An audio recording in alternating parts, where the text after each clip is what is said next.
Poultry form चालतं या 3 गोष्टींवर. पहिलं म्हणजे योग्य व्यवस्थापन आणि स्वच्छ पाणी. दुसरी गोष्ट म्हणजे योग्य तसं तापमान, योग्य वेळी लसीकरण आणि तिसरी गोष्ट म्हणजे औषधं आणि नैसर्गिक उपचार, घरगुती उपचार.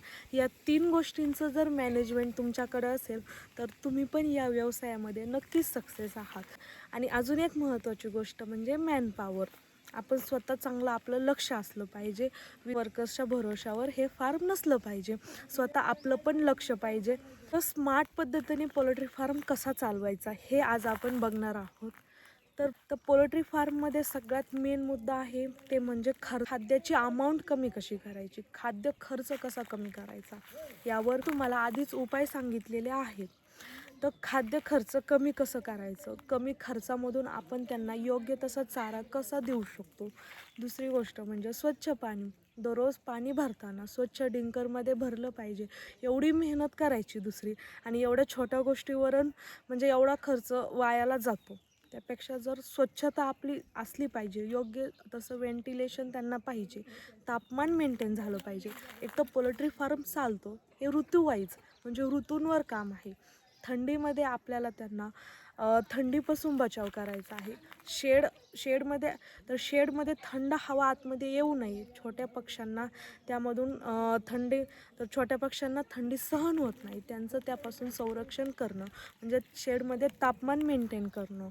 आणि दुसरी म्हणजे उन्हाळ्यामध्ये थंड आतमध्ये हवा आत आली पाहिजे, नाही तर पक्षी हीट स्ट्रोकमध्ये जातात. उन्हाळ्यामध्ये आपल्याला त्यांचं उन्हापासून हीटपासून संरक्षण कसं करायचं. शेड पूर्ण बंदिस्त नसलं पाहिजे. आतमध्ये अमोनिया गॅस तयार होतो, त्यामुळे शेडमध्ये आतमध्ये हवा खेळती येईल याची काळजी घेतली पाहिजे. आणि पावसाळ्यामध्ये आपल्या आतमध्ये शेडमध्ये पाणी साचणार नाही, त्यामध्ये जीवजंतू तयार होतात.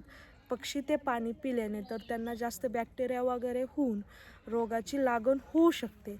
सगळ्यात जास्त 90% रोग हे पावसाळ्यामध्ये आपल्या शेडवर येत असतात, कारण की पावसाळ्यामध्ये मच्छरचं ह्याचं प्रमाण जास्त वाढतं. दूषित पाणी पक्ष्यांच्या पोटात गेल्यावर याने पण रोगराई होऊ शकते. तर शेडमध्ये पाणी वगैरे कुठं साचणार नाही, योग्य अशी काळजी घेतली पाहिजे. हे झालं स्वच्छतेचं आणि आपलं व्यवस्थापनाचं आणि पक्ष्यांची ऋतूवाईज काळजी कशी घ्यायची याचं. तर त्यानंतर येतं लसीकरण पक्ष्यांना 6 महिन्यापर्यंत कंपल्सरी 6 महिन्यापर्यंत, मग ती ब्रीड कोणती पण असो, गावरान असो, मॉडिफाय गावरान असो, ती पण ब्रीड असो, 6 महिन्यापर्यंत. काही लोकांचा गैरसमज आहे गावरांमध्ये लसीकरण एवढं काही गरज नसते, पण केलं तर नुकसान काय होतं ना, फक्त आपल्याला थोडी मेहनत द्यावी लागेल, पण नाही केल्यावर नक्कीच आपलं इथं नुकसान आहे. मी माझ्या स्वतःवरून सांगते. कधी लासोटा आणि गंबोरा मोठ्या कोंबड्यांना पण हा रोग होऊ शकतो. असं नाही आहे छोट्या पक्ष्याला दिल्यावर त्याचा परिणाम आपल्याला 6 महिन्यापर्यंत दिसणार आहे. त्यामुळे आपल्याला मंथली, मी तुम्हाला मागं सांगितलं आहे, 1 महिन्यातून 1 दिवस फिक्स करा.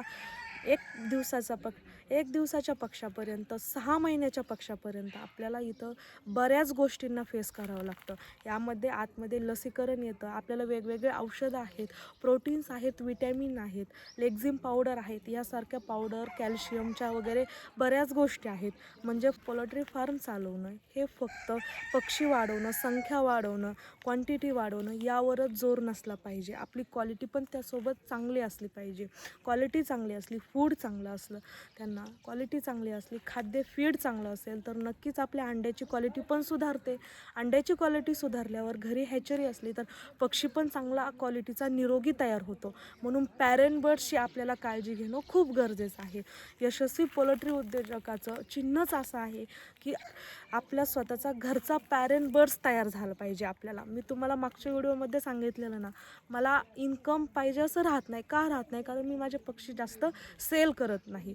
पक्षी सेल नाही केल्यामुळं माझ्या पक्ष्यांची क्वांटिटी वाढते, तशी माझे पैसे वाढतात. वन टाईम इन्व्हेस्टमेंट आहे ही. म्हणजे मी माझा पॅरेंट बर्ड्स तयार करत होते. 1 वर्ष मला लागलं पॅरेंट बर्ड्स तयार करण्यासाठी. तर मी एक साथ जर बाहेरून पक्षी आणले असते तर माझ्या 6 महिन्याच्या आतमध्येच तो तयार झाला असता. पण मला जास्त पैसे मला पक्षी आणण्यासाठी घालवायचे नव्हते. संगोपन करण्यासाठी मला पैसे लागणार होते हे मला माहीत होतं. माझी घरी हॅचरी पण माझी घरीच आहे.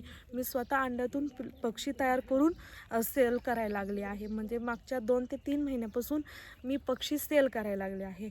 पक्ष्यांची क्वालिटी वगैरे खूप चांगली आहे. कोणाला जर गावरान पक्षी पाहिजे असतील तर 1 महिना तरी आधी बुकिंग करावी लागते. कारण पक्षी आपले ऑर्डर्स येत राहतात, पक्षी बुकिंग असतात. मग कोणाला जर मे जूनमध्ये पक्षी पाहिजे असतील तर नक्कीच तुम्ही आत्ताच तुमची ऑर्डर वगैरे बुक करून ठेवा. आणि जास्त माहितीसाठी स्क्रीनवर दिलेल्या नंबरवर तुम्ही कॉन्टॅक्ट करू शकता. तर आता मी तुम्हाला प्रत्येक बेसिक गोष्टी तुम्हाला सांगितल्या. पोल्ट्रीमध्ये काय काय असतात. पोल्ट्रीमध्ये आपल्याला जर हॅचरी वगैरे जर त्याच्यावर जोर द्यायचा असेल, म्हणजे तुम्हाला जर लहान पिल्लं विकायची असेल तर तुमचा पॅरेंट बर्ड्स पाहिजे अंड्यासाठी.